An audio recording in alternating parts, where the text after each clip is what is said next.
നമ്മൾ Trivandrum south sub ജില്ലയിൽ നിന്ന് ഫസ്റ്റ് കിട്ടി ഗ്രൂപ്പ് ഡാൻസിൽ വന്ന ടീമാണ്. അവിടെ നിന്ന് സെക്കൻഡ് കിട്ടിയിട്ട് അപ്പീൽ കൊടുത്ത് വന്ന ടീമിനാണ് ഇവിടെ ട്രിവാൻഡ്രം റവന്യൂ ജില്ലയിൽ ഫസ്റ്റ്. ഇവർക്ക് ലോട്ട് എടുത്തത് 3ാമതാണ്. എന്നിട്ട് ഇവർ കളിച്ചത് സെക്കൻഡ് ലാസ്റ്റാണ്. 17-16 ടീം ഉണ്ടായിരുന്നു. ഇവരുടെ ഇത് കഴിഞ്ഞതിന് ശേഷം ജഡ്ജസ് ഇറങ്ങിപ്പോയി, എങ്ങോട്ടോ പോയി. കഴിഞ്ഞ ഉടനെ അവർ ഇറങ്ങിപ്പോയി. ടോയ്ലറ്റിൽ പോകണമെന്നും പറഞ്ഞു, പക്ഷെ അവിടെ ഒരു ടോയ്ലറ്റും ഇല്ല. ജഡ്ജസ് ഫോൺ എടുത്തോണ്ടാണ് പോയത്. അവിടെ ഒരു വാഷ്റൂം പോലും ഇല്ല. വാഷ്റൂം ഉള്ളത് അങ്ങ് സെക്കൻഡ് സ്റ്റേജിലാണ്. സെക്കൻഡ് സ്റ്റേജ് ഇവിടെ അങ്ങറ്റ്. ഒരു 2 കുട്ടികളുടെ മുടി എന്തോ അഴിഞ്ഞു വീണിട്ടുണ്ടായിരുന്നു. അതൊന്നും ജഡ്ജസ് കണ്ടിട്ടില്ല. റിമാർക്ക് ചോദിച്ചിട്ട് ആരും പറയുന്നില്ല, സംഘാടകരും പറയുന്നില്ല. നമ്മുടെ റിമാർക്ക് ചോദിച്ചിട്ട് പറയുന്നില്ല. ജഡ്ജസ് ഇറങ്ങിപ്പോയി. ട്രോൾ നിർത്തണം അങ്ങനെ. വീഡിയോ പരിശോധിച്ചാൽ മതി, വീഡിയോയിലെല്ലാം ഉണ്ടാവും. വീഡിയോ എടുത്തിട്ടുണ്ടല്ലോ, അതിൽ അവർക്ക് നോക്കിയാൽ എന്താണ് കറക്റ്റായിട്ട് എന്താണ് അവരുടെ മുടി അഴിഞ്ഞു വീണതും മുടി അഴിഞ്ഞു വീണതും ആ സെന്ററിൽ നിൽക്കുന്ന ചേച്ചി ഒന്ന് വീഴാൻ പോയത് കാണാൻ പറ്റും. സംഘാടകരുടെ പേപ്പറും കൊണ്ടോട്ട് ഇങ്ങനെ എന്തൊക്കെയോ ചെയ്തോണ്ടിരിക്കുകയായിരുന്നു. അവരിവിടെ സ്റ്റേജിന്റെ മണ്ടേ കയറി നമ്മളെല്ലാരും കണ്ടോണ്ടിരിക്കണം. റിസൾട്ട് നമ്മുടെ നോക്കിയാണ് പറഞ്ഞത്.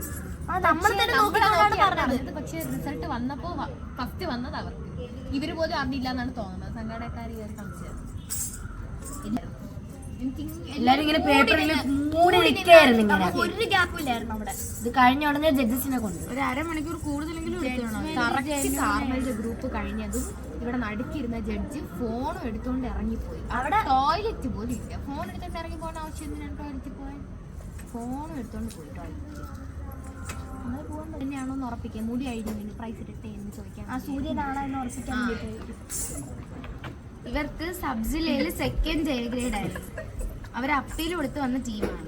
അത് തന്നെ അവിടെ കളിച്ചത്. അത് തന്നെ ഇവർക്ക് ഫസ്റ്റ് കിട്ടി.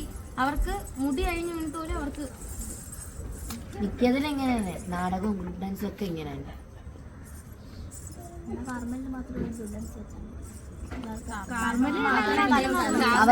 അവർക്ക് പ്രൈസ് ഉണ്ടെന്ന് അറിഞ്ഞാണ് അവരിവിടെ വന്ന് ഇരുന്നിട്ടുണ്ടായിരുന്നു കൈയടിക്കാൻ വേണ്ടി. ആദ്യമേ വന്നിരുന്നു.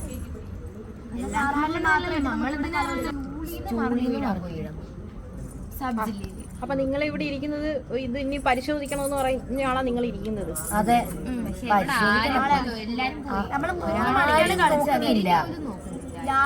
ഞങ്ങൾക്ക് വൈകുന്നേരം 5 മണി പറഞ്ഞിട്ട് ഇതിനെപ്പറ്റി സംഘാടകരോട് പറഞ്ഞപ്പോ എന്താണ് പറഞ്ഞത്?